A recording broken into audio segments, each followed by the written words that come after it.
Assalamualaikum. I am Hida Rahim Akbar. I did my MPhil in Molecular Biology from Punjab University Lahore, and currently I am working as an SST at Federal Government Educational Institutions.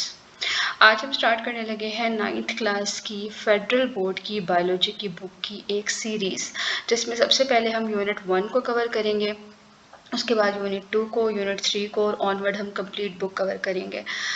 In videos में ख़ास बात क्या है? सबसे पहले हम इन videos पर थोड़ी सी बात करते हैं कि ये जो सीरीज़ स्टार्ट हो रही है, इसमें आप लोगों को कौन कौन सी ऐसी चीज़ें हैं जो मिलेंगी। फर्स्ट ऑफ ऑल, ये 1 शॉर्ट वीडियो होगी पूरे यूनिट की, जिसके अंदर पूरे यूनिट के कंप्लीट टॉपिक्स को बहुत डिटेल में कवर किया जाएगा और एक ही वीडियो में किया जाएगा। दूसरी इसकी सबसे इम्पॉर्टेंट फीचर इस वीडियो का ये है कि इसके एंड पर MCQs ऐड किए गए हैं, जिसमें से कुछ बेसिक लेवल के हैं, कुछ इंटरमीडिएट लेवल के हैं और कुछ एडवांस्ड लेवल के हैं। जैसा कि इस बार फेडरल बोर्ड ने 9th क्लास के लिए अपना पैटर्न चेंज कर लिया। इस साल से यानी कि 2027 से जो 2027 में फेडरल बोर्ड के 9th क्लास के पेपर्स होंगे, उसमें बायोलॉजी में 60 MCQs आएंगे, जो कि हिस्ट्री में फर्स्ट टाइम हो रहा है। अब वो 60 MCQs में कुछ इजी होंगे, कुछ एडवांस लेवल के होंगे, कुछ इंटरमीडिएट लेवल के होंगे और कुछ उसमें सिनेरियो बेस्ड MCQs होंगे। तो इस PPT के अंदर उन तमाम MCQs को कवर किया जाएगा, प्लस पूरे यूनिट को अच्छे से कवर किया जाएगा। तो आज हम स्टार्ट करते हैं यूनिट 1, जिसका नाम है द साइंस ऑफ बायोलॉजी।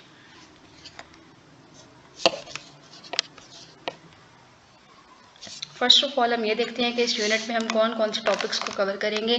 हम बायोलॉजी की डेफिनेशन देखेंगे। दूसरे नंबर पे हम ये देखेंगे कि बायो को अडॉप्ट करके आप कौन कौन से करियर्स को अडॉप्ट कर सकते हैं, आप अपना फ्यूचर में करियर को कैसे डिसाइड कर सकते हैं बायोलॉजी को अडॉप्ट करके। ये एक सबसेट है नेचुरल साइंसेस का।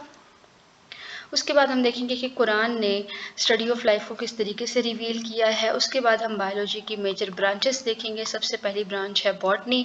Botany is the study of plants. इसमें हम सिर्फ और सिर्फ प्लांट्स को स्टडी करते हैं। जोलॉजी, जोलॉजी का वर्ड जू से निकला है। इसका मतलब है zoology is the study of animals. Zoo का मतलब होता है animals. Then the microbiology. Microbiology में आप किसको स्टडी करते हैं? Microbiology is the branch of biology that deals with the study of micro organisms. इसमें आप माइक्रो ऑर्गेनिजम्स को स्टडी कर रहे होते हैं। उसके बाद साइंस को आप पढ़ेंगे कि साइंस किस तरीके से कोलैबोरेटिव फील्ड है और इंटरडिसिप्लिनरी रिसर्चर्स किस तरीके से आपस में मिलकर काम कर रहे हैं और अपने नॉलेज को शेयर कर रहे हैं और अपने आइडियाज़ को शेयर कर रहे हैं। उसके बाद हम बायोलॉजी की कुछ सब फील्ड्स हैं वो पढ़ेंगे, जिसमें morphology, anatomy, physiology, histology, cytology, genetics, molecular biology, embryology, palaeontology, taxonomy, ecology, marine biology, pathology, immunology और फार्माकोलॉजी। हम इन सारी ब्रांचेस को बहुत अच्छे से और डिटेल में कवर करेंगे। उसके बाद हम इस यूनिट में देखेंगे कि साइंटिफिक मेथड क्या होता है। जब भी आपने अगर साइंटिस्ट बनना है और कोई रिसर्च कंडक्ट करनी है, तो उसमें कौन कौन से स्टेप्स को फॉलो करके आप अपने रिजल्ट्स डिड्यूस कर सकते हैं। जैसा कि पुराने वक्तों में इस बुक के अंदर जो एग्ज़ाम्पल दी हुई है वो मलेरिया की डिज़ीज़ की दी हुई है। पुराने वक्तों में जो मलेरिया की डिज़ीज़ थी उसको एसोसिएट किया जाता था उन एरियाज़ से जहाँ पर पानी काफ़ी अरसा तक जमा हुआ रहता था और वहाँ पर मच्छर पलना शुरू हो जाते थे उस पानी के अंदर। तो साइंटिस्ट ने ये ऑब्ज़र्व करना शुरू किया कि जो मलेरिया के पेशेंट्स हैं ये ऐसी जगह पर होते हैं जहाँ पर जो दलदली इलाके हैं, जो मार्शी एरियाज़ हैं। उसके बाद उनको पता चला कि वहाँ पर मॉस्किटोज़ की प्रोडक्शन बहुत ज़्यादा होती है और मॉस्किटोज़ की वजह से मलेरिया होता है। मॉस्किटो की बाइट से ही मलेरिया होता है। और उसमें हम कौन कौन से स्टेप्स फॉलो करते हैं? सबसे पहले हम डिजीज़ को रिकॉग्नाइज़ करते हैं, हम ऑब्ज़र्व करते हैं इन्वायरमेंट को। हम एक हाइपोथेसिस बना लेते हैं कि जो मार्शी एरियाज़ के लोग हैं उनके अंदर मलेरिया की डिजीज़ ज़्यादा है। फिर डिडक्शन कैसे करते हैं? एक्सपेरिमेंट्स करने के बाद कि अगर एक मार्शी एरिया के लोगों को मलेरिया हो रहा है, तो अगर कहीं और पर भी मार्शी एरिया है तो इसका मतलब है कि वहाँ के लोगों को भी मलेरिया होना चाहिए। उसके बाद एक्सपेरिमेंट्स कंडक्ट किए गए और फाइनली रिजल्ट्स निकाले गए कि कौन सा मच्छर है जो कि मलेरिया की डिजीज़ में इन्वॉल्व है। उसके बाद हम पढ़ेंगे कि बायोलॉजी का दूसरी नेचुरल साइंसेस की जो दूसरी ब्रांचेस हैं उसके साथ बायोलॉजी का क्या कनेक्शन है, बायो का फिजिक्स के साथ क्या कनेक्शन है, बायो का केमिस्ट्री के साथ क्या कनेक्शन है, बायोलॉजी का कंप्यूटर के साथ क्या कनेक्शन है, बायोजियोग्राफी क्या होती है, स्टैटिस्टिक्स क्या होती है, बायोटेक्नोलॉजी क्या होती है और बायो इकोनॉमिक्स क्या होती है। इसके बाद हम पढ़ेंगे हाइपोथेसिस, थ्योरी और लॉ, इन तीनों में डिफरेंस क्या होता है। चलें जी, ये है हमारी फर्स्ट डिस्क्रिप्टिव स्लाइड। सबसे पहले हम इसमें कॉन्सेप्ट देखेंगे कि बेसिकली हमारे पास साइंस क्या होती है। साइंस एक प्रोसेस है जिसमें हम इंफॉर्मेशन को कलेक्ट करते हैं अबाउट द वर्ल्ड, हमारे इर्द गिर्द की जो दुनिया है उसमें कौन सी चीज़ ऐसी क्यों है, हम उसको ऑब्जर्व करते हैं। फॉर एग्जांपल साइंटिस्ट ने देखा कि वाई आर लीव्स ग्रीन, पत्ते ग्रीन क्यों नज़र आते हैं।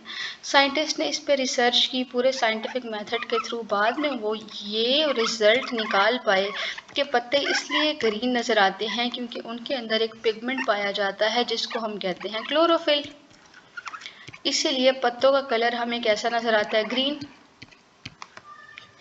तो science is all about the asking questions, आपने सवाल करने हैं, उनके जवाब ढूंढने हैं, अपने इर्द गिर्द की चीज़ों को ऑब्जर्व करना है। This is called science.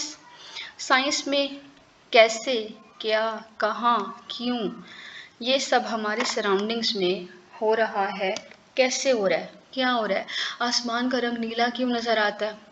Corona virus के पेशेंट्स का जो मेजर इशू है वो सांस लेना क्यों है, क्योंकि उन सब पे जो वायरस है वो लंग्स पे इफ़ेक्ट करता है, इसलिए उनको सांस लेने में मुश्किल होती है। यानी कोई भी साइंटिफिक प्रॉब्लम को या अपने इर्द गिर्द के फिनोमिना को ऑब्जर्व करना, उस पर इंफॉर्मेशन कलेक्ट करना, उस पर एक्सपेरिमेंट्स परफॉर्म करना और फाइनल रिजल्ट्स को डिड्यूस करना, this is what science is all about. इस सब के बारे में साइंस आपको गाइड करती है। अब हम आते हैं अपनी मेन ब्रांच पे, क्योंकि हम बायोलॉजी को पढ़ रहे हैं तो हम बायोलॉजी से स्टार्ट करते हैं कि बायोलॉजी होती क्या है। बायोलॉजी की डेफिनेशन सबसे पहले देखेंगे। The word biology, it is divided into two words, दो वर्ड से निकला है। फर्स्ट वर्ड है बायोस और सेकंड वर्ड है लोगोस। बायोस का मतलब है लाइफ, लोगोस का मतलब है थॉट, सोचना, रीजनिंग, गौर फिक्र करना, स्टडी, पढ़ना। Biology is the study of living things. Biology में हम जिंदा जानदारों को पढ़ते हैं। इट हेल्प्स अस अंडरस्टैंड, ये हमें समझने में मदद देती है कि लिविंग ऑर्गेनिजम्स आपस में एक दूसरे के साथ कैसे रिलेट करते हैं और अपने इर्द गिर्द के इन्वायरमेंट के साथ कैसे रिलेट करते हैं। उसके बाद कुरानिक इंस्ट्रक्शंस क्या दी गई हैं स्टडी ऑफ लाइफ के बारे में। सबसे पहले origin of life in water, कुरान में बताया गया we made every living thing from water. अल्लाह पाक फरमा रहे हैं कि हमने हर जानदार को, हर जान को पानी से पैदा किया। और आज साइंस ने प्रूव कर दिया कि लिविंग ऑर्गेनिजम्स में 60 to 90% वाटर होता है।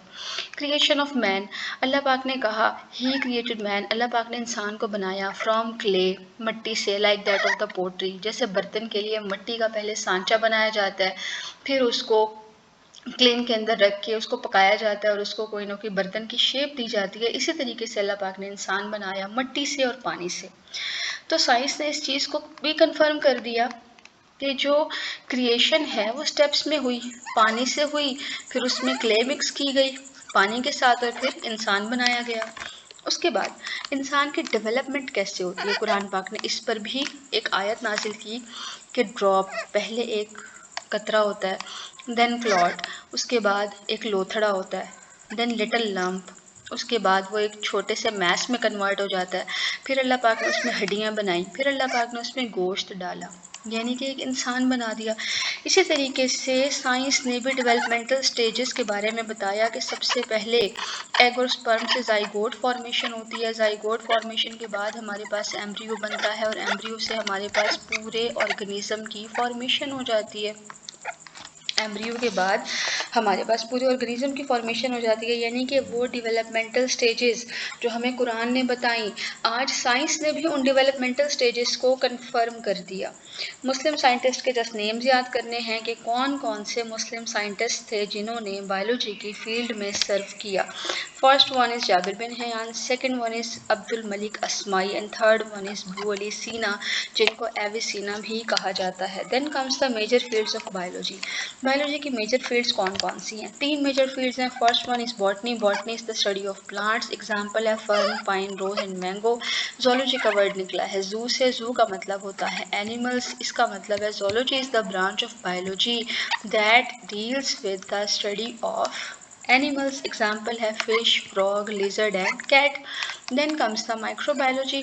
Microbiology is the study of microorganisms. Example है viruses और bacteria. अगर आप viruses पर या bacteria पर रिसर्च करेंगे या आप उनको पढ़ेंगे तो आप उनको बायोलॉजी की किस ब्रांच में पढ़ेंगे? माइक्रोबायोलॉजी में।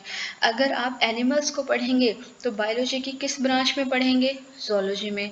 अगर आप प्लांट्स को पढ़ेंगे तो बायोलॉजी की किस ब्रांच में पढ़ेंगे? बॉटनी में। अब है बायोलॉजी की सब फील्ड्स। सबसे पहली ब्रांच है जी मॉर्फोलॉजी। मॉर्फोलॉजी में आपने एक कीवर्ड याद रखना है, वो है external. External shape, external size, external body structure को अगर आप पढ़ेंगे तो आप किस ब्रांच में पढ़ेंगे? मॉर्फोलॉजी में। Study of external size, shape and structure of organisms. सबसे पहले कोई भी बायोलॉजी की डेफिनेशन अगर पूछी जाएगी कि बायोलॉजी की किसी ब्रांच की डेफिनेशन पूछी जाएगी तो आप डेफिनेशन लिखना यूं स्टार्ट करेंगे। फॉर एग्जांपल मॉर्फोलॉजी की डेफिनेशन एग्जामिनर पूछ लेता है आपसे एग्जाम में, तो आपने यूं स्टार्ट करनी है, द ब्रांच ऑफ बायोलॉजी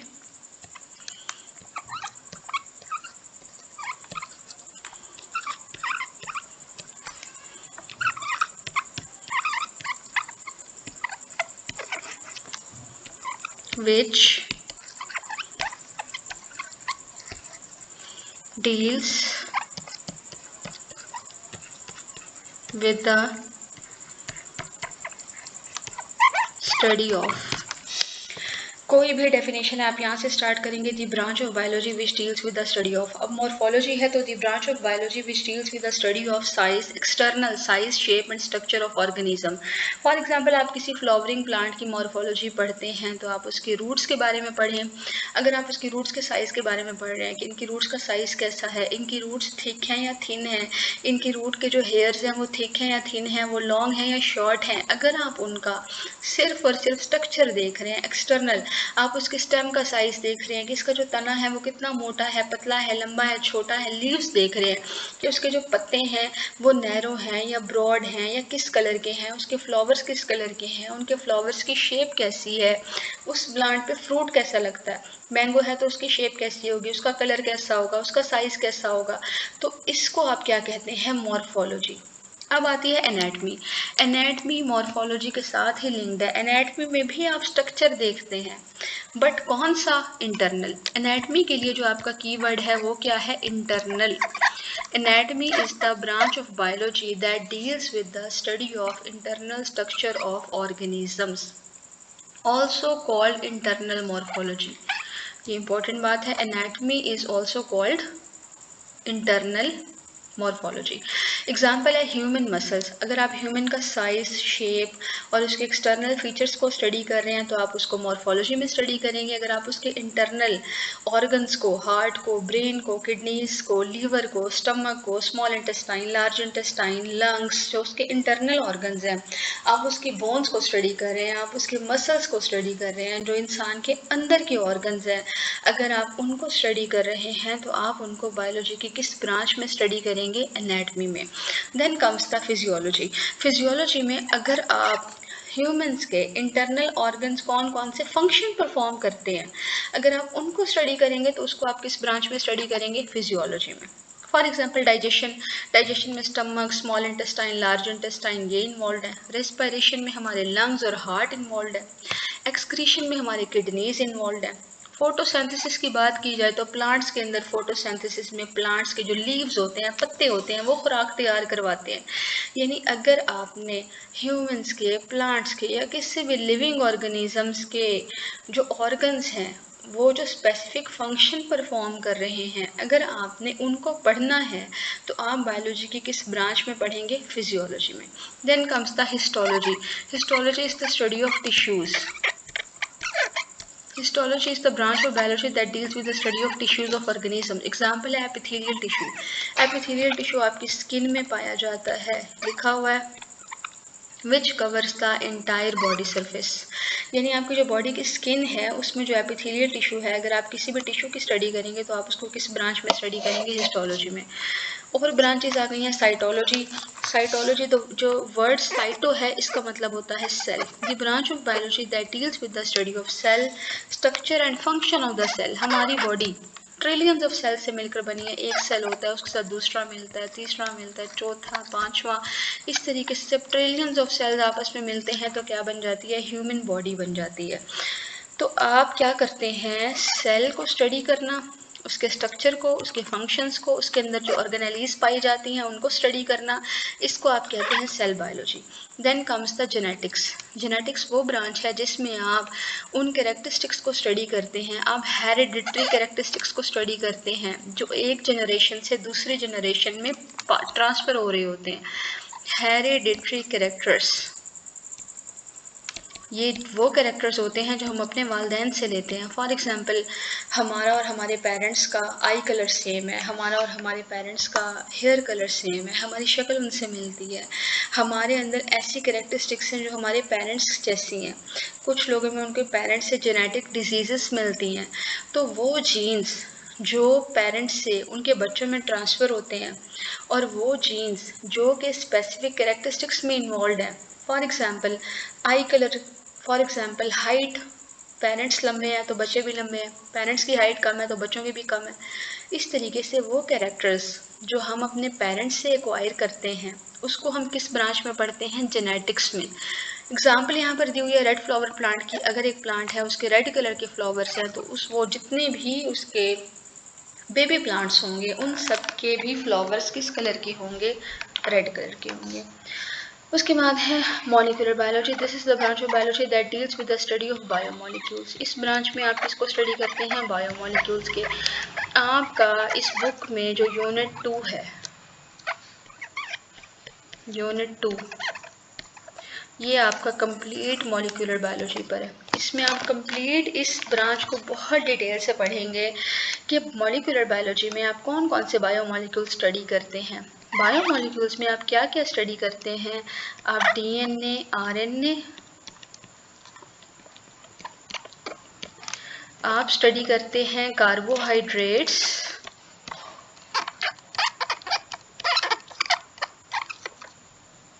आप स्टडी करते हैं प्रोटीन्स,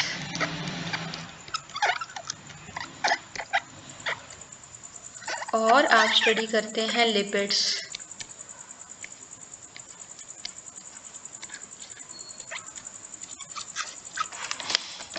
तो मॉलिक्यूलर बायोलॉजी वो ब्रांच है जिसमें आप बायोमोलिक्यूल्स को स्टडी करते हैं, डीएनए, आरएनए को, कार्बोहाइड्रेट्स को, प्रोटीन्स को और लिपिड्स को। उसके बाद है एम्ब्रियोलॉजी। एम्ब्रियोलॉजी बायोलॉजी की वो ब्रांच है जिसमें आप डेवलपमेंट को स्टडी करते हैं। आप ये देखते हैं कि डेवलपमेंट कैसे हो रही है।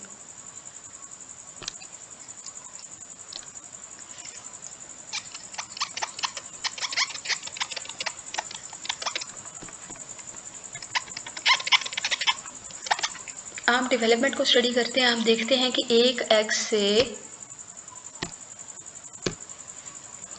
आपके पास एक एग से पूरा ऑर्गेनिज्म कैसे डेवलप हो जाता है। एग और स्पर्म की फर्टिलाइजेशन के बाद आपके पास जाइगोट फॉर्मेशन कैसे होती है और उस जाइगोट से आपके पास पूरा का पूरा ऑर्गेनिज्म कैसे बनता है। अगर आप उस फेज को स्टडी कर रहे हैं तो आप उसको बायोलॉजी की किस ब्रांच में स्टडी करेंगे? एम्ब्रियोलॉजी में। उसके बाद है palaeontology. Palaeontology is the branch of biology that deals with the study of fossils and ancient life. Fossils क्या होते हैं? मिलियंस ऑफ ईयर्स अगो हमारे पास एक ऑर्गेनिज्म है जो कि अब नापैद हो चुका है, डायनासोर। ये ऐसा ऑर्गेनिज्म है जो कि अब नापैद हो चुका है, बट इस पर काफ़ी रिसर्च की गई है। रिसर्च के सेंस में कैसे की गई? क्योंकि कई साल ज़मीन में रहने के बाद भी इसकी जो हड्डियां हैं उसके कुछ ना कुछ रिमेन्स रह गए। उन पर उन पर साइंटिस्ट ने डिफरेंट रिसर्चेस कंडक्ट किए हैं और उन रिसर्च के थ्रू हमने डाटा कलेक्ट किया है कि डायनासोर्स किन के एंसेस्टर्स थे, उनका क्या रिलेशन था, वो इस अर्थ पे कैसे रहते थे। हमने ये सारा डाटा उनसे कलेक्ट किया है। यानी किसी ऑर्गेनिज्म की डेथ के बाद या इस दुनिया से नापैद हो जाने के बाद, जो कि बिल्कुल ख़त्म हो जाए, जिनकी स्पीशीज़ बिल्कुल ख़त्म हो जाए, डायनासोर जब नापैद हो चुके हैं, वो इस अर्थ पर नहीं पाए जाते मज़ीद, तो उन पर अगर स्टडी की जाए, ऐसे ऑर्गेनिजम्स पर जो इस दुनिया में नहीं रहे, तो उसको किस ब्रांच में स्टडी करेंगे? पैलेंटोलॉजी में। Then comes the taxonomy. Taxonomy is the branch of biology that deals with the study of classifying living organisms. अगर आप लिविंग ऑर्गेनिज्म को मेजर ग्रुप में डिवाइड कर रहे हैं on the basis of similarities कि सेम ग्रुप है, तो सारे के सारे प्लांट्स को सेम ग्रुप में डाल दो, एक किंगडम बना दो. सारे के सारे एनिमल्स को सेम ग्रुप में डाल दो, एक किंगडम बना दो. सारे के सारे माइक्रो ऑर्गेनिजम्स को एक ग्रुप में डाल दो, उनका अलग किंगडम बना दो. तो जब हमने साइंटिस्ट ने या इंसानों ने अपनी आसानी के लिए ग्रुपिंग कर ली कि प्लांट्स हैं सेम कैरेक्टरिस्टिक के हैं, खुराक तैयार करें, इनको एक ग्रुप में डाल दो. एनिमल्स हैं सेम कैरेक्टरिस्टिक के हैं, खुराक तैयार नहीं करते, प्लांट से अपनी खुराक लेते हैं, इनको एक ग्रुप में डाल दो. अगर हम लिविंग ऑर्गेनिजम्स की क्लासिफिकेशन की बात करें या उनकी ग्रुपिंग की बात करें, तो हम उनको किस ब्रांच में स्टडी करेंगे? टेक्सोनोमी में. उसके बाद है ecology. Ecology is the branch of biology that deals with the study of inter relationship of organisms with their environment. Organisms का अपने इन्वायरमेंट के साथ क्या रिलेशन है, ऑर्गेनिज्म अपने इन्वायरमेंट में कैसे रहते हैं. प्लांट्स ऑटोट्रॉफिक हैं, प्लांट अपनी खुराक खुद तैयार करते हैं. एनिमल्स हेटरोट्रॉफिक हैं, एनिमल्स खुराक लेने के लिए प्लांट्स पे डिपेंड करते हैं. तो आपस में क्या रिलेशन हुआ कि एनिमल्स ईटर हैं और प्लांट्स गिवर हैं, यानी कि मोड ऑफ न्यूट्रिशन दोनों का अलग है. तो इन्वायरमेंट में ऑर्गेनिजम्स का आपस में क्या रिलेशनशिप है, उसको हम किस ब्रांच में स्टडी करेंगे? इकोलॉजी में. Then comes the marine biology. Marine के जैसे नाम से ही जाहिर है, मरीन का मतलब होता है समंदर. इसका मतलब है कि दरिया या पानी में रहने वाले जो जानदार हैं, अगर हम उनको स्टडी करेंगे तो हम उसको किस ब्रांच में स्टडी करेंगे? मरीन बायोलॉजी में. The branch of biology that deals with the study of living organisms living in the sea. Example है fish, whales, dolphin, sponges, crustaceans and mollusc. Then comes the pathology. Pathology में हम उन disease को study करते हैं जो कि which are caused by micro organisms. Pathology is the branch of biology that deals with the study of diseases caused by microorganisms. ऐसे diseases जो स्पेसिफिकली माइक्रो ऑर्गेनिजम्स कॉज कर रहे होते हैं, उनको हम किस ब्रांच में स्टडी करते हैं? बायोलॉजी की पैथोलॉजी में स्टडी करते हैं. एग्जाम्पल है मलेरिया. इसको हम आगे डिटेल से पढ़ेंगे, मैं बताऊंगी कि कौन सी चीज़ है जो मलेरिया कॉज करती है. वैसे आप यहाँ पर लिख लें कि एक बैक्टीरिया है जो मलेरिया कॉज करता है. ये मैं आपको आगे जाके एक स्लाइड में इसकी डिटेल बताऊंगी कि वो बैक्टीरिया कौन सा है. कोविड-19. कोविड-19 किसने कॉज किया था? एक वायरस ने. कौन से वायरस ने? कोरोना वायरस ने. ये ऐसा वायरस था जिसने क्या कॉज किया? कोविड-19. यानी कि ऐसे डिजीजेस जो किसी माइक्रो ऑर्गेनिज्म से होती हैं, तो उसको हम बायोलॉजी की किस ब्रांच में स्टडी करते हैं? उस ब्रांच को कहते हैं पैथोलॉजी. उसके बाद है इम्यूनोलॉजी. इम्यूनोलॉजी हमारी बॉडी के अंदर एक सिस्टम है जिसको हम कहते हैं इम्यून सिस्टम. ये हमारी बॉडी का डिफेंस सिस्टम है.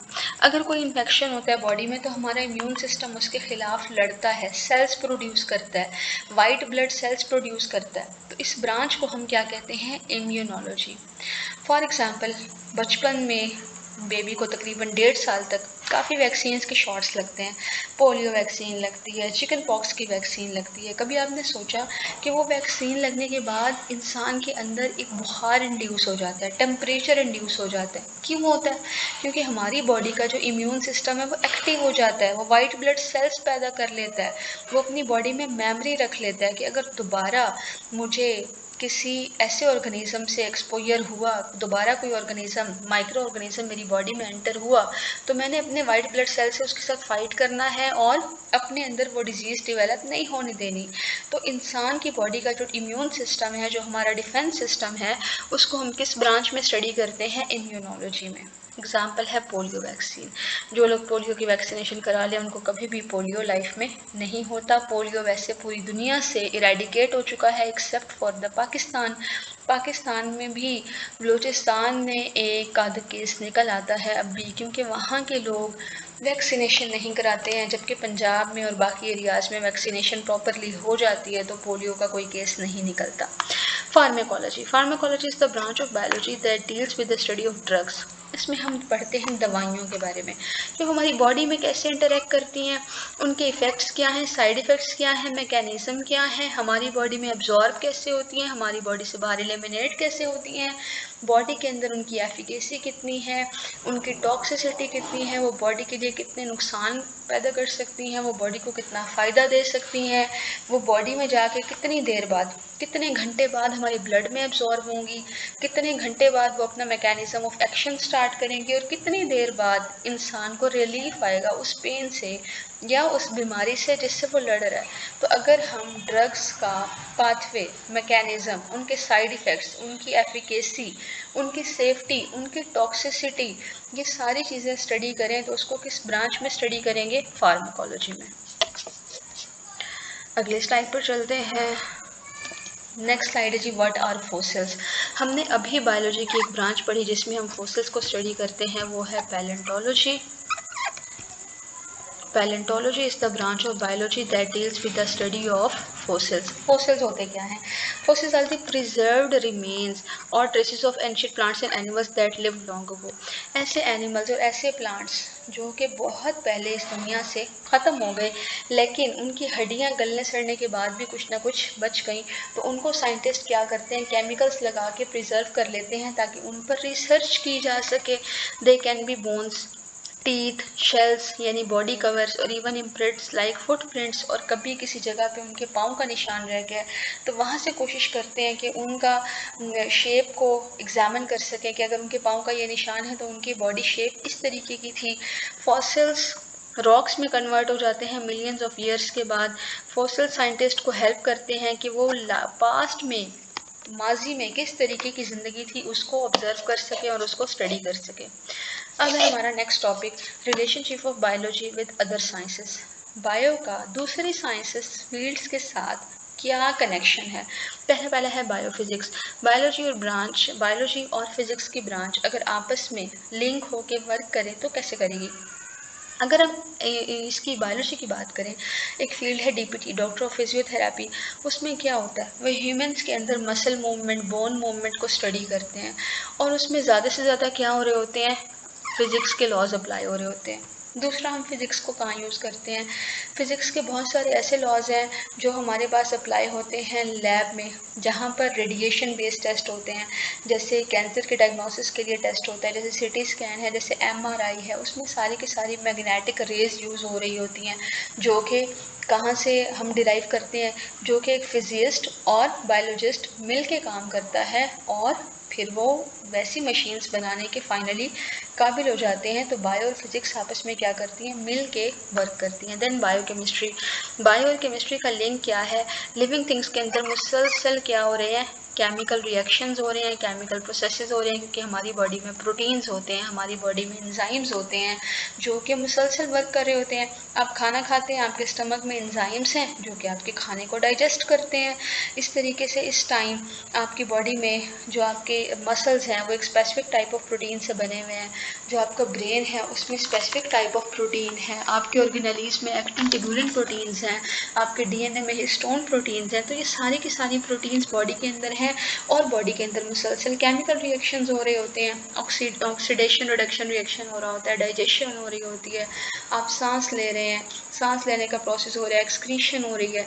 ये सारे के सारे केमिकल प्रोसेसेस हैं जो बॉडी के अंदर हो रहे हैं। बायोस्टैटिस्टिक्स में क्या होता है? बायोलॉजी और स्टैट को आपस में लिंक किया जाता है। कैसे? फॉर एग्जाम्पल, साइंटिस्ट ने कोई रिसर्च करनी है तो रिसर्च करने से पहले क्या करते हैं? वो डाटा कलेक्ट करते हैं। फॉर एग्जाम्पल, उन्होंने काफ़ी सारे पेशेंट्स का डाटा कलेक्ट कर लिया, उनकी एजेस कलेक्ट कर ली, तो क्या करते हैं? आप स्टैट के टूल्स लगाते हैं उसके ऊपर, उस डाटा का मीन मोड मीडियन निकालते हैं। मैथ्स में आपने पढ़ा होगा मीन मोड मीडियन के बारे में। तो उस डाटा की जो भी सैम्पलिंग करने के बाद उसका एनालिसिस किया जाता है, वो स्टैट के टूल्स को लगा के किया जाता है। इस तरीके से बायोलॉजी और स्टैट मिल के आपस में वर्क करते हैं। कंप्यूटेशनल बायोलॉजी में क्या है? Computer plus bio. बायो के साथ कंप्यूटर मिल के कैसे वर्क करता है? कंप्यूटर हमें डाटा एनालिसिस में मदद देता है, मॉडलिंग में मदद देता है, लोकेटिंग डीएनए फ्रेगमेंट्स। अगर हमने बॉडी के अंदर कोई डीएनए का जीन है उसको ढूंढना है, कोई जीन है उसको देखना है, तो हम उसको कहाँ से देख सकते हैं? कंप्यूटर से देख सकते हैं, क्योंकि हमारे पास कंप्यूटर में पूरे ह्यूमन बॉडी के जितना भी डीएनए है उस सारे का डाटा सेव है। फॉर एग्जाम्पल, आपको चाहिए एक इंसुलिन जीन, आपने इंसुलिन जीन निकालना है, तो आप एक क्लिक अवे है, आप लिखें गूगल पे जाके ह्यूमन इंसुलिन जीन का डीएनए फ्रेगमेंट, वो निकाल के दे देगा, सिर्फ ह्यूमन इंसुलिन जीन का, क्योंकि कंप्यूटर के अंदर पूरे के पूरे ह्यूमन डीएनए का डाटा सेव्ड है। और अगर हम इसी डाटा को बुक्स में सेव करते तो हमारे पास एक पूरा घर भर जाता, उसके बावजूद हमारी बुक्स पूरी ना आती, क्योंकि हमारा डीएनए बहुत बड़ा है, बहुत वास्ट है। तो उसको हम क्या करते हैं, बहुत इजीली कंप्यूटर के अंदर सेव कर लेते हैं, और जब भी हमें किसी भी जीन की या किसी भी डीएनए की इंफॉर्मेशन चाहिए होती है, हम उसको वहाँ से निकाल लेते हैं। Then comes the biogeography. अब हम स्टडी डिस्ट्रीब्यूशन ऑफ प्लांट्स और एनिमल्स पढ़ते हैं अक्रॉस द वर्ल्ड, कि यहाँ पर पाकिस्तान में 4 तरह के मौसम हैं, यहाँ पे किस तरह के प्लांट्स पाए जाते हैं, यहाँ पे इवन मैदानी इलाकों की बात की जाए तो यहाँ कौन सा पौधा ज़्यादा पाया जाता है, आम का दरख्त ज़्यादा लगाया जाता है। सिंध साइड की बात की जाए तो वहाँ पर ऑरेंज ज़्यादा लगाए जाते हैं। नॉर्दर्न एरियाज़ की बात की जाए तो वहाँ पर पाइन्स और लंबे लंबे प्लांट्स होते हैं। यानी हर ज्योग्राफी के, हर एरिया के प्लांट्स स्पेसिफिक होते हैं, हर एरिया के एनिमल्स स्पेसिफिक होते हैं। जो नॉर्दर्न एरियाज़ हैं वो ठंडे इलाके हैं, तो वहाँ पर उस तरीके के एनिमल्स और प्लांट्स पाए जाते हैं जो कि उस इन्वायरमेंट के लिए सूटेबल हैं।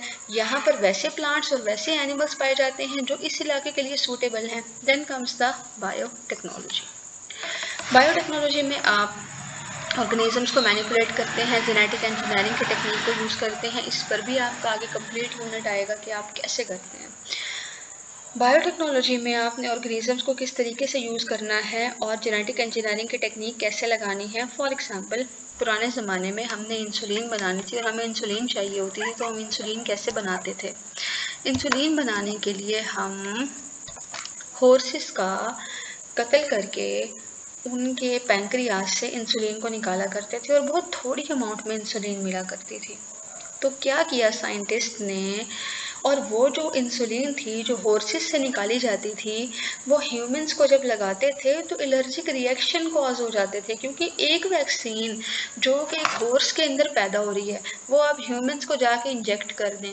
हॉर्स तो एक एनिमल है, ह्यूमंस के अंदर उसने क्या कॉज किया, ह्यूमंस के अंदर उसने एलर्जी कॉज कर दी।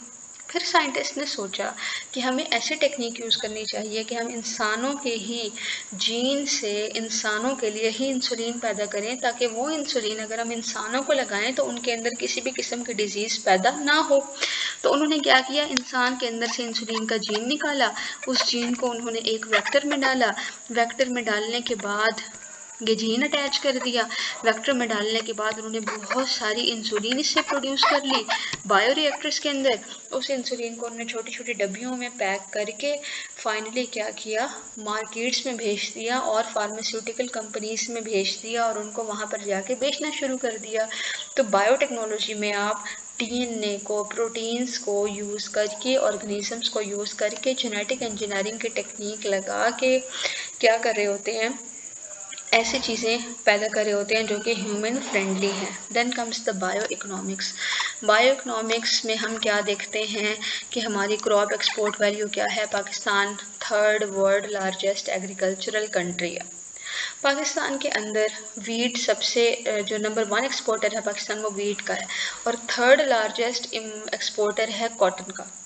तो पाकिस्तान के अंदर ये क्रॉप्स बेचने के बाद, एक्सपोर्ट करने के बाद कितनी वैल्यू आती है, पाकिस्तान की इकोनॉमी में कितना इजाफा होता है, अगर हम उसको स्टडी करें तो हम उसको किस ब्रांच में स्टडी करेंगे, बायो इकोनॉमिक्स का।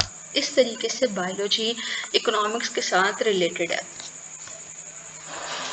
ऐसे करियर्स जो आपने फ्यूचर में अडॉप्ट करने हैं, तो उसके लिए आपको बायोलॉजी का बैकग्राउंड चाहिए होगा। वो कौन कौन से करियर्स हैं, पहला है जी medicine and surgery, MBBS, bachelor of medicine and bachelor of surgery. MBBS stands for this. इसमें क्या करते हैं, आप डिजीज़ को डायग्नोज करते हैं, डॉक्टर के पास आप जाते हैं, वो आपसे पूछता है सिम्टम्स क्या हैं, और वो आपके डिजीज़ को डायग्नोज करता है। उसके बाद वो आपके डिजीज़ को क्या करता है, ट्रीट करता है। देन फिशरीज़, ये एक और करियर है जिसको आप ज्वाइन कर सकते हैं। फिशरीज़ में फ़िश फार्मिंग की जाती है, क्योंकि फ़िशेस पाकिस्तान में फ़िशेस बहुत ज़्यादा खाई जाती हैं और यहाँ पे ईटेबल्स हैं, यहाँ बहुत ज़्यादा इनका फ़िश ऑयल भी निकाला जाता है और मेडिसिनल इंडस्ट्री में फ़िश ऑयल बेचा जाता है और वहाँ से फिर ह्यूमंस तक पहुँचता है, मार्केट में पहुँचता है और वो लोग यूज़ करते हैं, हम लोग यूज़ करते हैं। तो फ़िशरीज़ भी एक मेजर ब्रांच है जिसको अडॉप्ट किया जा सकता है। इसमें फ़िश फार्मिंग होती है और फ़िशरी मैनेजमेंट होती है। देन है farming and agriculture. Farming and agriculture में क्या किया जाता है, क्रॉप्स को ग्रो किया जाता है, एनिमल्स को ग्रो किया जाता है, डोमेस्टिक एनिमल्स को, यानी कि गोट को या कैटल को या शीप को, बफेलो को, काओ को, ऐसे एनिमल्स को जो कि मिल्क देती हैं या जो कि मीट देती हैं, जो डोमेस्टिक एनिमल्स होते हैं उनको ग्रो किया जाता है। और फूड साइंस भी एक ऐसी ब्रांच है जो कि आप अडॉप्ट कर सकते हैं। देन एनिमल हस्बेंड्री, ये एक ऐसा करियर है जिसमें केयर की जाती है, ब्रीडिंग की जाती है डोमेस्टिक एनिमल्स की, कैटल की, कैटल कहते हैं काओ और बफेलो को, यानी कि ऐसे एनिमल्स जो कि आपको मीट भी देते हैं और मिल्क भी देते हैं। Then comes the biotechnology. Biotechnology का करियर अडॉप्ट किया जा सकता है, इसमें भी बीएस करवाया जा रहा है। इसमें आप बैक्टीरियोलॉजी में मेजर कर सकते हैं, एमफिल बैक्टीरियोलॉजी में किया जा सकता है, वायरोलॉजी वायरस पे किया जा सकता है, किसी वायरस पे रिसर्च की जा सकती है, या मॉलिक्यूलर जेनेटिक्स या ऐसे बायोमोलिक्यूल्स पे रिसर्च की जा सकती है जो पेरेंट्स से उनके ऑफस्प्रिंग्स में ट्रांसफ़र हो रहे हैं और सर्टन डिजीज़ को और सर्टन कैरेक्टर्स को कंट्रोल कर रहे हैं। देन हॉर्टिकल्चर, हॉर्टिकल्चर कहते हैं गार्डनिंग को, यानी कि ऐसे एस्थेटिक प्लांट्स पे वर्क करना जो कि आपके इन्वायरमेंट को ब्यूटीफुल बनाते हैं और उसकी एस्थेटिक्स में इजाफा करते हैं। एंड फॉरेस्ट्री, और फॉरेस्ट की जो प्रिजर्वेशन होती है, फॉरेस्ट की जो केयर होती है, उस फील्ड में भी जाया जा सकता है। एग्जाम्पल है गार्डनिंग, प्लांट ब्रीडिंग, यानी ऐसे प्लांट्स को ब्रीड करवाना जो कि आपके इन्वायरमेंट के लिए बहुत ज़्यादा एस्थेटिक हो, और फॉरेस्ट केयर, या फिर फॉरेस्ट केयर में भी जाया जा सकता है। साइंस एक कोलैबोरेटिव फील्ड है, बायोलॉजी फिजिक्स के साथ मिलकर वर्क करती है, केमिस्ट्री के साथ मिलकर वर्क करती है ताकि कॉम्प्लेक्स प्रॉब्लम्स को सॉल्व किया जा सके। साइंटिस्ट आपस में tools, equipments and data share करते हैं ताकि वो रिसर्च को इम्प्रूव कर सकें, और रिसर्चर्स एक दूसरे के काम को भी चेक करते हैं ताकि क्वालिटी को इंश्योर किया जा सके कि एक दूसरे का काम क्रॉस चेक हो जाए। उसके बाद एग्जांपल है ह्यूमन जीनोम प्रोजेक्ट, इसकी बात मैंने अभी कुछ देर पहले भी की थी। ह्यूमन जीनोम प्रोजेक्ट क्या है? ह्यूमन जीनोम प्रोजेक्ट के अंदर क्या किया गया है, मैप ह्यूमन डीएनए, ये सबसे इम्पोर्टेंट कीवर्ड है, ह्यूमन डीएनए की मैपिंग की गई है, यानी कि ह्यूमन के अंदर जितने भी सेल्स हैं उन सब के अंदर न्यूक्लियस हैं, उन सब न्यूक्लियस में डीएनए पड़ा हुआ है। हर सेल के न्यूक्लियस के अंदर जो डीएनए है, उस डीएनए के अंदर जितनी भी इंफॉर्मेशन है, उस सारी की सारी इंफॉर्मेशन को क्या किया गया है, कंप्यूटर में सेव कर दिया गया है, और उसको आपने क्या कह दिया, दी ह्यूमन जीनोम प्रोजेक्ट। अब आपको ह्यूमन का कोई भी जीन कभी भी चाहिए होता है तो आप गूगल पे जाके लिखते हैं और वहाँ से उस जीन की इंफॉर्मेशन निकाल लेते हैं। यहाँ पर कुछ फील्ड्स हैं जो इसी से रिलेटेड हैं, जैसे कि बायो इन्फॉर्मेटिक्स। बायो इन्फॉर्मेटिक्स है बायोलॉजी और इंफॉर्मेशन टेक्नोलॉजी का कॉम्प्लेक्स। इसमें आप क्या कर सकते हैं, कॉम्प्लेक्स बायोलॉजिकल डाटा को अंडरस्टैंड कर सकते हैं, डीएनए को, प्रोटीन्स को, कार्बोहाइड्रेट्स को, लिपिड्स को, उनके स्ट्रक्चर्स को बहुत अच्छे से पढ़ सकते हैं। इसमें आपने इंफॉर्मेशन टेक्नोलॉजी और बायोलॉजी को आपस में कंबाइन किया हुआ है। अब न्यू करियर्स क्या हैं, जो बायो इन्फॉर्मेटिशियंस हैं वो क्या करते हैं, कंप्यूटर स्किल्स को लाइफ साइंसेस पे अप्लाई करते हैं, यानी कंप्यूटर में डाटा स्टोरेज के लिए, डाटा को एनालाइज करने के लिए हमें हेल्प आउट करते हैं। बायोमेडिकल इंजीनियर्स क्या करते हैं, ये ऐसे हेल्थ डिवाइस करते हैं जो कि हमारे लिए ज़रूरी हैं, जैसा कि एग्जांपल है इंसुलिन, जो चेक करने का आला होता है वो। एग्जाम्पल है स्फिग्मोमैनोमीटर, जिससे हम बीपी चेक करते हैं, ब्लड प्रेशर चेक करते हैं। तो ब्लड प्रेशर किसने बनाया है, बायोमेडिकल इंजीनियर्स ने बनाया है, बायोलॉजिस्ट के साथ कोलैबोरेट करके बनाया है। उसके बाद है एस्ट्रोबायोलॉजिस्ट, ये ऐसे बायोलॉजिस्ट होते हैं जो कि आउटर स्पेस में लाइफ को स्टडी करते हैं। जो आउटर स्पेस है, यानी हमारी अर्थ से बाहर मार्स है, चांद है, वहाँ पर किस तरीके के प्लांट्स ग्रो कर रहे हैं, किस तरीके के माइक्रो ऑर्गेनिजम्स पाए जाते हैं, वो उनको स्टडी करते हैं, उनको क्या कहते हैं, एस्ट्रोबायोलॉजिस्ट।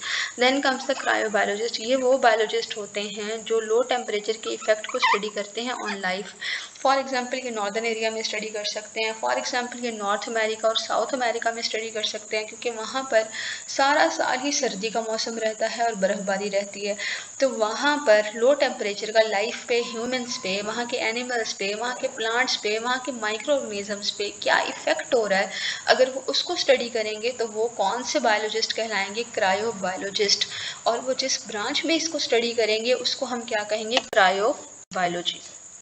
अब हमारा टॉपिक स्टार्ट होता है दी साइंटिफिक मेथड। साइंटिफिक मेथड में डेफिनेशन है the process of establishing facts. आपने हकाइक को एस्टेब्लिश करना है through observation, experimentation and testing.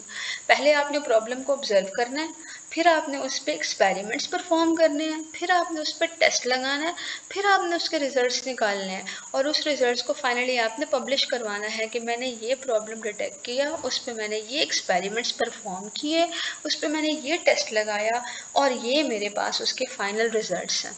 First of all recognition of problem. आपने प्रॉब्लम आइडेंटिफाई की, उसको ऑब्जर्व किया, हाइपोथेसिस बिल्ड किया, एक डिडक्शन ड्रॉ की कि अगर मलेरिया के पेशेंट्स, मार्शी एरियाज़ के लोगों को ही मलेरिया हो रहा है तो इसका मतलब है हर जगह मार्शी एरियाज़ के लोगों को मलेरिया होना चाहिए। फिर आपने एक्सपेरिमेंट डिज़ाइन किया, हर जगह विजिट की और फाइनली आपको पता चल गया कि हाँ वाकई मार्शी एरियाज़ के लोगों को मलेरिया होता है, क्योंकि मार्शी एरियाज़ में मच्छर बहुत ज़्यादा ग्रो करते हैं और मच्छर है जो कि एक बैक्टीरिया को ह्यूमन के अंदर ट्रांसफ़र कर लेता है ड्यूरिंग बाइट। अगर एक मच्छर ह्यूमन को जाके बाइट कर ले तो वो बैक्टीरिया, वो स्पेसिफिक बैक्टीरिया ह्यूमन के अंदर जाकर ट्रांसफ़र हो जाता है और फाइनली उस ह्यूमन को क्या इंड्यूस हो जाता है? मलेरिया इंड्यूस हो जाता है। तो ये एक चार्ट है जो कि आपकी बुक में बना हुआ है। फर्स्ट स्टेप है recognition of problem, observation, hypothesis develop करना। अब हाइपोथेसिस जब आप डेवलप करते हैं, आपने एक हाइपोथेसिस तो ये डेवलप कर लिया, आपको ये पता चल गया कि जो मार्शी एरियाज़ है वहाँ पे मलेरिया होता है, ठीक है। अगर तो आपको सारे एरियाज़ में ही मलेरिया नज़र आ गया तो आप नेक्स्ट स्टेप क्या करेंगे? एक्सपेरिमेंट करेंगे, उससे थ्योरी डिज़ाइन करेंगे और उससे प्रिंसिपल डिज़ाइन करेंगे। लेकिन अगर आपको रिज़ल्ट नहीं मिलता, हाइपोथेसिस को सपोर्ट नहीं किया जाता, सही रिजल्ट नहीं आता, तो आप डिडक्शन बनाएंगे, फिर एक्सपेरिमेंट परफॉर्म करेंगे, फिर आप दो तरह के कंट्रोल ग्रुप्स बनाते हैं। एक कंट्रोल ग्रुप यानी कि एक आपके पास हेल्दी लोगों का ग्रुप होता है जिसके ऊपर कोई डिजीज़ नहीं होती। फिर आप एक एक्सपेरिमेंटल ग्रुप यानी आप एक ऐसे ग्रुप पे वर्क करते हैं जिन पे क्या होती है? डिजीज़ होती है, यानी जो मलेरिया के पेशेंट्स होते हैं। आप उनसे रिजल्ट्स निकालते हैं कि जिनके अंदर डिजीज़ है उन सब के अंदर बैक्टीरिया है, जिनके जो सारे कंट्रोल ग्रुप पे हेल्दी हैं उनके अंदर वो बैक्टीरिया नहीं है। फिर आपने रिजल्ट निकाल लिया कि जो एक्सपेरिमेंटल ग्रुप था डिजीज़ वाला उनके अंदर वो बैक्टीरिया है, यानी कि वो बैक्टीरिया एक मच्छर ट्रांसफ़र करता है और उसकी वजह से मलेरिया हो जाता है। तो वहाँ से आपने एक्सपेरिमेंट परफॉर्म किया, थ्योरी बनाई और प्रिंसिपल बना दिया। लेकिन जो हेल्दी इंडिविजुअल्स थे इसके अंदर आपको वो स्पेसिफिक बैक्टीरिया नज़र नहीं आया जो कि क्या कॉज करता है? जो कि मलेरिया कॉज करता है। स्टेप 2 है आपको ऑब्जर्वेशन। अब आपने एक प्रॉब्लम डायग्नोज कर ली, अब आपने क्या करना है? उसको ऑब्जर्व करना स्टार्ट कर देना। ऑब्जर्वेशन आप कैसे करते हैं? 5 सेंसेस से, देख के, किसी चीज़ को सुन के, उसको सूंघ के, टेस्ट करके या फिर टच करके। दो टाइप्स की होती हैं आपके पास ऑब्जर्वेशंस, एक होती है क्वालिटेटिव ऑब्जर्वेशन, एक होती है क्वांटिटेटिव। सब्जेक्टिव मेथड के थ्रू करते हैं आप क्वालिटेटिव, ये इतनी ज़्यादा रिलायबल नहीं होती, बस ये जो इतनी एक्यूरेट भी नहीं होती और इतनी ज़्यादा इसमें आपको न्यूमेरिकल वैल्यू भी नहीं पता चलती। लेकिन जो क्वांटिटेटिव होती है ये ज़्यादा ऑथेंटिक और ज़्यादा वैल्यूएबल होती है। ये क्वालिटी पर डिपेंड करती है, ये क्वांटिटी पर डिपेंड करती है, मेजरेबल वैल्यू होती है ये।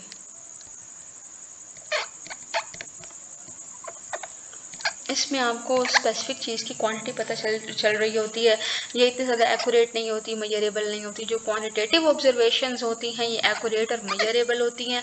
क्वालिटेटिव में आप साइट, स्मेल, टच और हेयरिंग की सेंस को यूज़ करते हैं। क्वालिटेटिव में आप इंस्ट्रूमेंट्स यूज़ कर रहे होते हैं, आप रूलर्स यूज़ करते हैं, आप बैलेंस यानी कि वेइंग बैलेंस यूज़ करते हैं, किसी भी चीज़ का वज़न मालूम करते हैं, कोई ना कोई स्केल यूज़ करते हैं। इसमें क्वालिटेटिव में एग्जांपल है, आपने किसी का कलर देख लिया, ठीक है, आप कहते हैं फेयर है। अब आप ये नहीं कहते बहुत ज़्यादा फेयर है या बहुत कम फेयर है, तो उससे आपको कंप्लीट इन्फॉर्मेशन नहीं मिलती। लेकिन हाइट देख लें तो आप कहेंगे फ़लाँ की हाइट जो है वो 5'2" है, इसका मतलब है कि उसकी हाइट इतनी ही है। फ़लाँ का हाइट जो है, वेट जो है वो 62 kgs है, इसका मतलब है कि वो उतना ही है। इसमें तो कोई दूसरी राय नहीं है। इसका मतलब है क्वांटिटेटिव ऑब्जर्वेशंस ज़्यादा एक्यूरेट होती हैं, ज़्यादा रिलायबल होती हैं। क्वालिटेटिव जो ऑब्जर्वेशन होती हैं वो इतनी ज़्यादा एक्यूरेट और रिलायबल नहीं होती।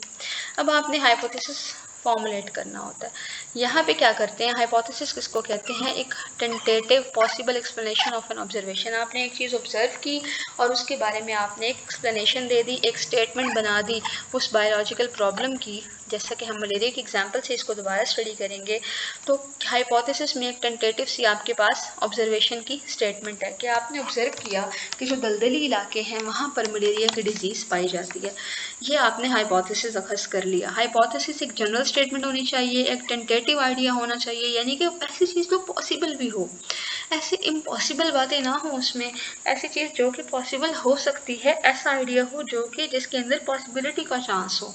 उसके बाद आपके जो अवेलेबल ऑब्जर्वेशंस हैं उसके साथ वो एग्री कर रहा हो, दूसरा उसको टेस्ट किया जा सके एंड पोटेंशली फाल्सिफाइबल, और उसको गलत भी किया जा सके। उसके बाद है डिडक्शंस। डिडक्शंस में आप क्या लगाते हैं, इफ एंड देन लॉजिक, यानी अगर ये होगा तो ये होगा। अगर आप ये वाली लॉजिक लगाते हैं तो उसको आप क्या कहते हैं, डिडक्शंस कहते हैं। फॉर एग्ज़ाम्पल, अगर दलदली इलाकों में ही मलेरिया पाया जा रहा है तो सारे दलदली इलाकों में मलेरिया पाया जाए। अगर मलेरिया पेशेंट के अंदर ब्लड में बैक्टीरिया पाया जा रहा है तो हर मलेरिया पेशेंट के ब्लड में बैक्टीरिया पाया जाना चाहिए।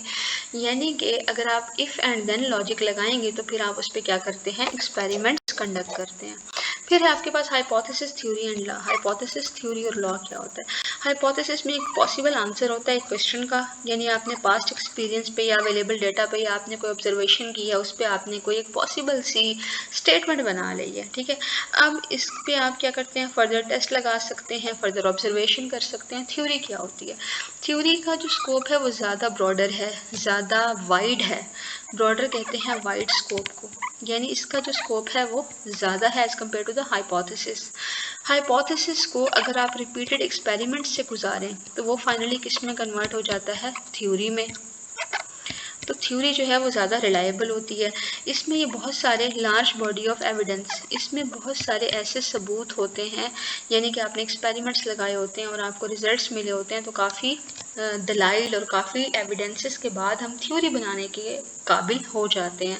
साइंटिस्ट इसको अभी भी मॉडिफाई कर सकते हैं, रिजेक्ट की जा सकती है थ्योरी। अगर आपका सबूत जो है वो थ्योरी को जाके कंफर्म ना कर रहा हो तो वो आपकी थ्योरी क्या हो जाती है, रिजेक्ट हो जाती है। थ्योरी पे फर्दर एक्सपेरिमेंट्स परफॉर्म किए जाते हैं।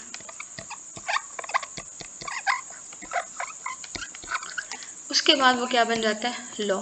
थ्योरी को वेरीफाई किया जाता है और इसकी बहुत ज़्यादा एप्लीकेशंस होती हैं और बहुत ज़्यादा टेस्ट किए जाते हैं इस पे, तो वो फाइनली क्या बन जाता है, एक बायोलॉजिकल लॉ बन जाता है। एग्जाम्पल है मेंडल्स लॉ ऑफ इनहेरिटेंस। अब एक केस स्टडी आपकी बुक के अंदर दी गई है कि हमने मलेरिया को स्टडी किया है कि मलेरिया की कॉज फाइंड आउट की गई है। यहाँ पे सिम्टम्स क्या आते हैं मलेरिया के, चिल्स एंड कोल्ड। ये शॉर्ट क्वेश्चन भी पूछा जा सकता है कि आपकी मलेरिया के क्या सिम्टम्स हैं, यानी उसमें ठंडा बुखार होता है, बॉडी में बहुत ज़्यादा शिवरिंग होती है और ठंड लगती है, फीवर 98.6 से ऊपर चला जाता है। हमारी बॉडी का नॉर्मल बॉडी टेम्परेचर 98.6 फ़ारेनहाइट है, अगर इससे ऊपर टेम्परेचर चला जाए तो बॉडी में फीवर हो जाता है, हेडेक, सर दर्द होता है, नौसिया, मतली महसूस होती है, वॉमिटिंग आती नहीं है बट ऐसा महसूस होता है कि वॉमिटिंग आ जाएगी। तो इस प्रोसेस को कहते हैं नौसिया, इस कंडीशन को कहते हैं नौसिया। स्वेटिंग होती है, बहुत ज़्यादा पसीना आता है और यही साइकिल रिपीट होता रहता है 24 घंटे बाद, यानी एक दिन बाद, 48 घंटे बाद, 2 दिन बाद या 72 आवर्स, 3 दिन में ये प्रोसेस रिपीट होता रहता है। 19th सेंचुरी में ऑब्जर्वेशन की गई कि मलेरिया को मार्शी एरियाज, दलदली इलाकों से लिंक किया गया और ये कहा गया कि मार्शी एरियाज जो दलदली इलाके होते हैं जहाँ पर पानी काफ़ी अरसे से खड़ा रहता है वहाँ पर मलेरिया की डिजीज़ ज़्यादा है। एक दवाई बताएगी क्विनीन। उस ज़माने में क्विनीन एक प्लांट के पत्तों से, एक क्विनीन एक पौधा था, उसके पत्ते यूज़ किए जाते थे इस डिज़ीज़ को क्योर करने के लिए। तो उस टाइम पर इसको यूज़ किया गया और ये ऑब्ज़र्व किया गया कि जिस पेशेंट को क्विनीन दे दी जाए तो उसके अंदर जो मलेरिया के सिम्टम्स हैं वो कम हो जाते हैं। मार्श वाटर पीने से कुछ नहीं होता, यानी अगर वो पानी या उस इलाके का जो अंडरग्राउंड वाटर है उसको यूज़ किया जाए तो उससे मलेरिया कॉज नहीं होता। और ये है वो बैक्टीरिया प्लाज्मोडियम। प्लाज्मोडियम वो बैक्टीरिया है जो कि बॉडी के अंदर क्या कॉज करता है, मलेरिया कॉज करता है, और ये पेशेंट के ब्लड में पाया जाता है। ये 3-4 ऑब्जर्वेशंस की गई कि मलेरिया मार्शी एरिया से लिंक्ड है। मलेरिया क्विनीन जो है वो मलेरिया को ट्रीट कर सकती है। लेकिन जो ये डिज़ीज़ है ये ऐसा गंदा या ख़राब पानी पीने से नहीं होती, बल्कि ये एक एजेंट की वजह से होती है, एक माइक्रो ऑर्गेनिज्म की वजह से होती है, एक बैक्टीरिया की वजह से होती है जिसका क्या नाम है, प्लाज्मोडियम। टेस्ट करने के बाद पेशेंट के ब्लड से ये बैक्टीरिया निकाला गया। हाइपोथेसिस बनाया था लैवरीन ने 1882 में, Plasmodium is the cause of malaria. इसने कहा था प्लाज्मोडियम की वजह से मलेरिया होता है। फिर इसने डिडक्शंस की थी। अगर ये बात सच है तो सारे मलेरिया पेशेंट्स के अंदर प्लाज्मोडियम होना चाहिए, सारे के सारे मलेरिया पेशेंट्स के अंदर प्लाज्मोडियम लाजमी होना चाहिए। फिर उसने एक्सपेरिमेंट किया 100 मलेरिया पेशेंट्स को और 100 हेल्दी पीपल, 2 ग्रुप बना लिए उसने, 2 ग्रुप्स बना लिए। 100 पेशेंट्स ले लिए मलेरिया के और 100 उसने ले लिए हेल्दी लोग।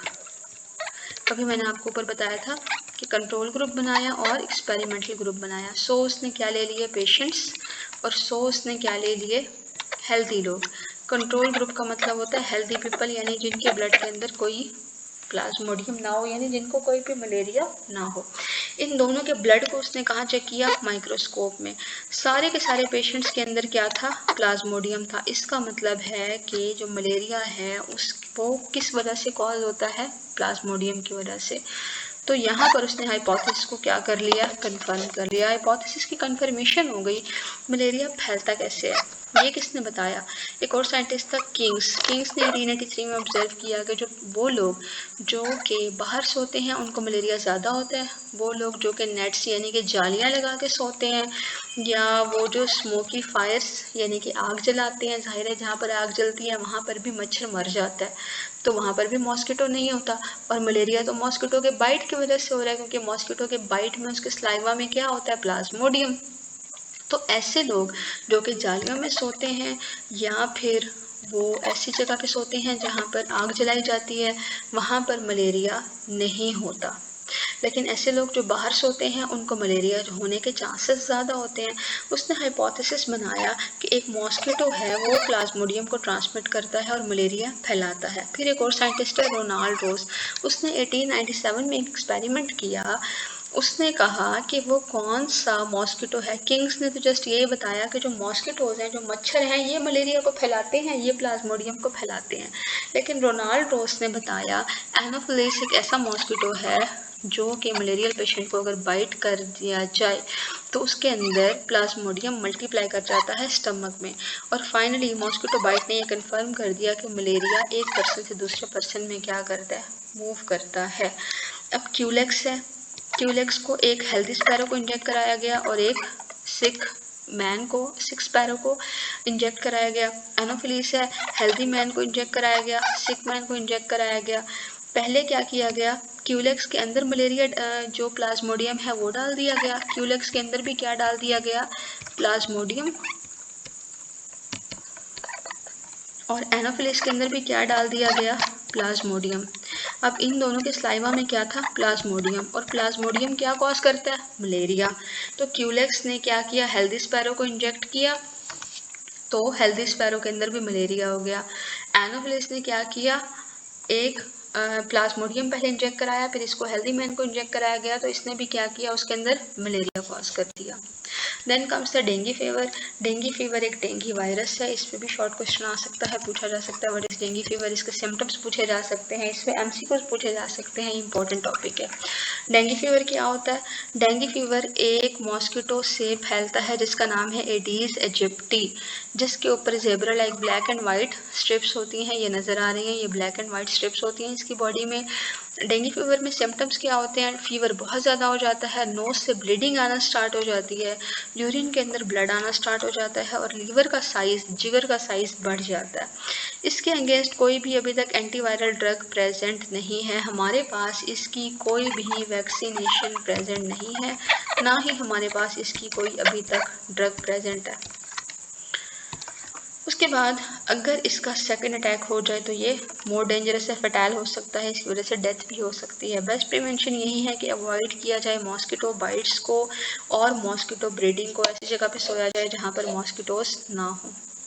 बुक के एंड पर ये की टर्म वेक्टर यूज़ किया गया है। वेक्टर किसे कहते हैं? वेक्टर कहते हैं एक व्हीकल को जो कि एक पैरासाइट को एक ऑर्गेनिज्म से दूसरे ऑर्गेनिज्म में ट्रांसफ़र कर दे। जैसा मलेरिया के केस में हमारे पास क्या था, क्यूलेक्स और एनोफिलीस ऐसे मॉस्किटो थे जो कि प्लाज्मोडियम को ट्रांसफ़र कर रहे थे। इसका मतलब है कि वो वेक्टर के तौर पे एक्ट कर रहे हैं। हर वो ऑर्गेनिज्म, एनी ऑर्गेनिज्म यानी कि मॉस्किटो जो कि एक पैरासाइट कैरी करता है। मलेरिया के केस में इसके अंदर क्या होता है, प्लाज्मोडियम, और ये प्लाज्मोडियम को एक ऑर्गेनिज्म से दूसरे ऑर्गेनिज्म में ट्रांसफ़र कर देता है, तो इसको क्या कहते हैं, वेक्टर। उसके अलावा डेंगू वायरस की बात की जाए तो डेंगू वायरस में अब यहाँ पर एग्जांपल उसने दी हुई है, फीमेल मॉस्किटो स्किन को पाइस करती है, स्लाइवा इंजेक्ट करती है और ब्लड क्लॉटिंग नहीं होने देती, और पहले क्या करती है, ब्लड ड्रॉ कर लेती है ह्यूमन का और उसके अंदर क्या ट्रांसफ़र कर देती है, प्लाज्मोडियम या डेंगू वायरस ट्रांसफ़र कर सकती है।